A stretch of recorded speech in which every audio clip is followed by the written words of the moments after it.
Alright, today I'm going to be taking a look at the app Photophore for the audionewsroom.net. So I'm going to go over a few things that I like about it, a few things I don't like about it. I always like to start with the issues or the negatives, get them out of the way. So my first issue is in the input. As you can see, it shows my launch key 25 and everything works. But say I close it out, unplug my keyboard, nothing. And how a lot of apps will be able to refresh the input slot, this app does not. But don't let that fool you, because even though it's not seeing external, you still can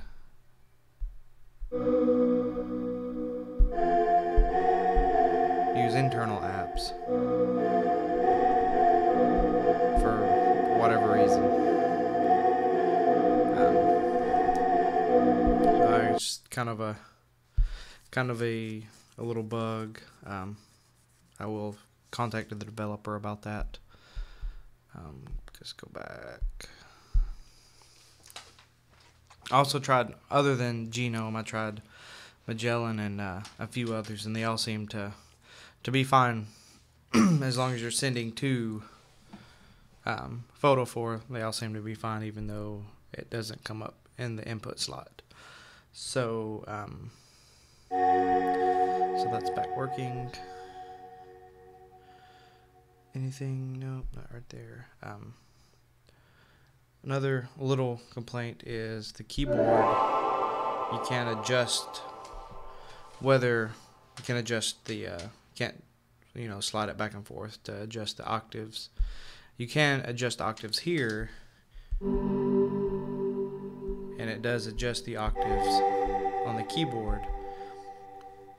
But what I found is I have my launch key 25 set to 0, middle C, but if I raise it up an octave, I'm not touching the octave buttons on my keyboard.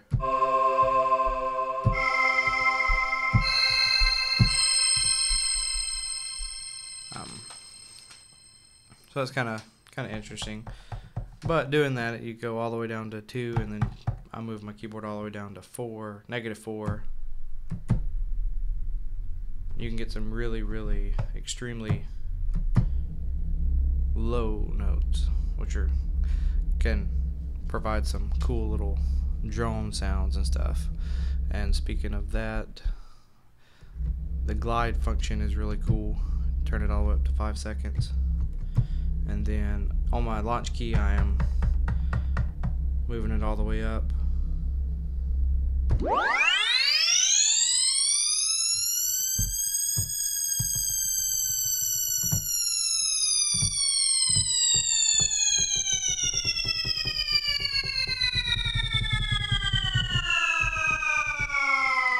So you can do some cool things like that. It was recently updated with 9, with 6 more to give it a total of 12 wave shapes. From your basic saws to some crazy looking wave shapes. This basically just controls the flock. I don't think I said, but it's a new way of looking at a synthesizer instead of just kind of the standard way. It mimics animal behavior, kind of like flocks of birds or flocks of whales.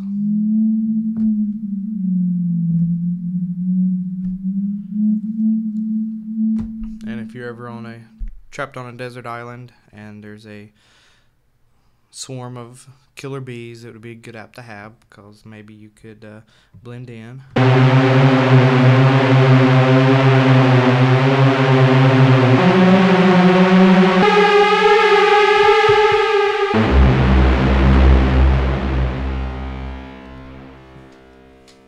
Pull out the app and play that sound, and maybe they'll just go right on past you, and because they'll think you're another bee. But it's basic amp and filter envelopes, low and high pass filter. It's got a stereo or mono, or it's got a stereo delay, but you can turn the stereo off. Pretty cool little arpeggiator. Let's see.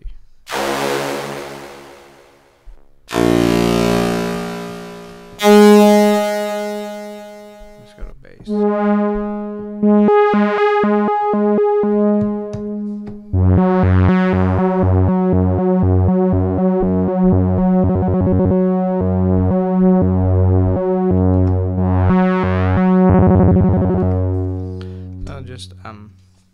Just the basic arpeggiator. And then the volume, one thing I have noticed on some of them, volume is cranked up really high, so just watch out if you're preset just browsing.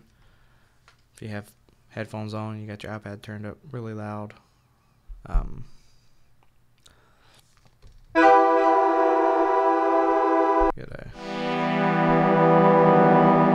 So you can interact with the little flocks to just add different textures and little variants and stuff. I think my favorite patch on here is the Super Saw. You can take and hold down and it'll max out at 100 oscillators.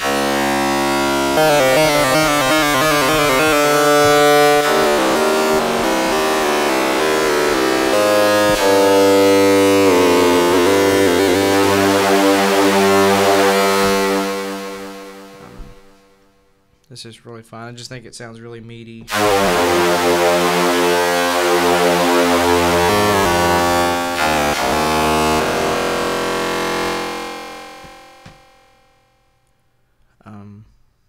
think that's about it. The oscillators will be, you got 100 total, but if you bump the polyphony up, it divides it by the amount the polyphony you go up to 6.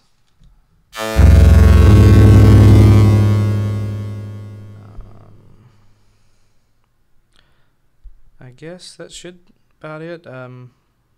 Like I said, it really needs a MIDI controller. You can hide the keyboard to have a little more real estate to play around with the finger gestures with the oscillators. But mod wheel, you can adjust the flock speed, turbulence, filter, inverted, and then pitch bend. You can go up a whole step or a whole octave. Overall, I would definitely buy this app. Simplicity, changing the presets if you want. It's not can't dive into it and really customize everything, but it does have a lot of good sounds. A lot of the sounds make the presets that they have make use of what this app is capable of, and then it's got a user.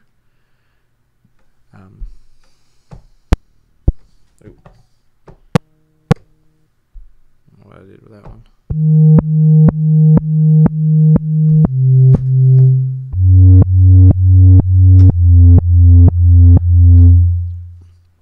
This little thing I was working on, but so I'm not for sure exactly how many user presets you can have, but probably quite a few. So, and I know it works really well. In Audio Bus, I've had some minor little issues, I think, in Inter Audio. But that's my review of this app.